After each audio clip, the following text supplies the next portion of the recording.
Good morning, guys. It's Miss P here. I'm just making this video because of the sad reality that I'm seeing. So I'm here in Fulani. I'm about to just do my hair. My hair lady, my hairdresser stays here, and I'm looking. As I'm waiting for her to do my hair, I'm looking at the situation right in front of me. There's shacks of houses, and these houses are literally almost in a hill. I'm thinking, you know, one, I'm grateful for the fact that I have a house, a solid house, and sometimes we don't realize just how much other people are going through until you come close to them. And it saddens me that our people in 2020 are still living in such sad circumstances. And I know the government is doing their best to assist them, but just the way you can see that these houses, or rather these shacks, are built in a hill, which basically means they're in danger when there's winds, like we've just had a gale storm right now, that they're susceptible to them being blown off, and there's kids that are staying there, there's kids that are they living there.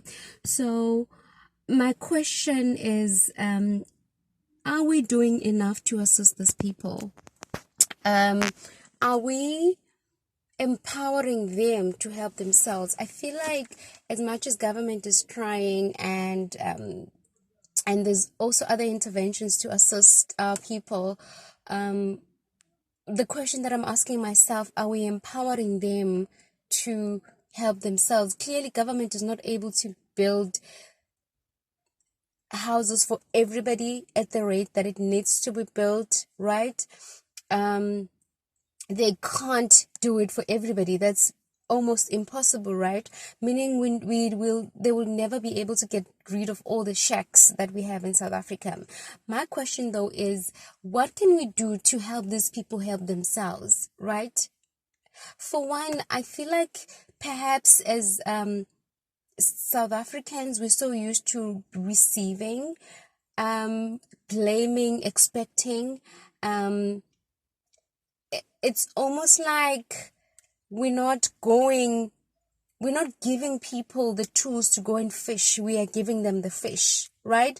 Hence we sit with this problem. I'm thinking if we could teach these people, like have a campaign of some sort that is teaching people how to help themselves. One, start their own businesses. Two, instead of thinking about these temporal structures which we're using, amasanke, can we not then start looking at something more solid like Verbicrate, beautifying these places so that they look decent, and more than anything, apart from decent, so that they can be safe? Because remember, there's kids that live in there, right? I'm just thinking out loud that should we perhaps stop this notion of giving so much, but empower so that people are able to help themselves, right? Because if I give you tools to fish, you're able to go and fish for many, many, many more days to come. In fact, it's a skill that you'll have forever. But if I give you an RDP house, I've already disabled you because you can't think outside the box. Two, you already have that structure. And half of the time, the people that do get RDP houses, they list them out or sell them to go back to live in shacks, right? So are we really solving the problem, right? My question is, what can we do to assist people that are helpless? Because it's a mental thing more than anything. I feel like we need some sort of an intervention, some teaching. I'm all about knowledge, because remember, people do what they know based on the knowledge that they have. People don't have knowledge. People don't have resources to businesses, to thinking outside the box, to saying, I can actually have better than this. Like, how can I make myself $20 a day, right? Instead of expecting a grant from government, right? Instead of expecting companies or charities that will come and feed me. Clearly, these people are suffering, and I know some of them are working hard to try and make ends meet. I'm not dismissing that. I know that it's hard. I come from a poor background myself, but my question is, what can we do to help our people? And that's a question I'm asking myself as well, to say, how can we help them? How can we teach them to help themselves so that they can get out of this situation? Because this can be changed if we can change or teach or change the psyche and the thinking of people, right?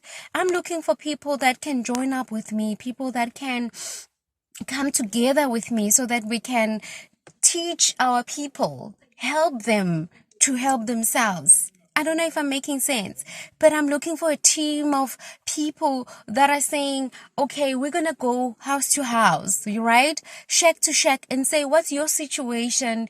Are you working? Are you not working? Can we give you a startup? So instead of us giving people donation of 500 Rand or donating food for them, we're like, here's a 500 Rand, here's a small business plan or an idea. I mean, there's so many things that people can do in terms of business. There's all this network marketing opportunities. There's just so much that people can do to get out of their situations, but we are not getting out of it because we are not giving people, it's knowledge. Right? There's so much knowledge, and the knowledge is obviously away from people. Some of these people don't even have, they've got phones, they've got internet, but they're not using their phones to their best of ability. You know, you can actually take a course and finish a course using your smartphones. The smartphones, which half of them do have, but they don't know, right?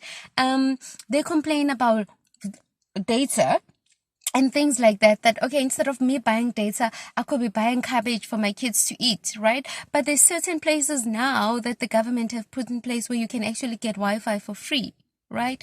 So I'm thinking we need to teach, as much as we're teaching girls, we're teaching boys, we're teaching young people, we need to also look at how we are helping the adults, because the adults are the ones that are teaching the kids, right? And if the kids are basically milking from a source that is wrong, or from a source that is corrupt, or from a source that is lacking information, it means the information that they would have themselves is wrong, right? Which is why we sit with a cycle of poverty here in South Africa, right?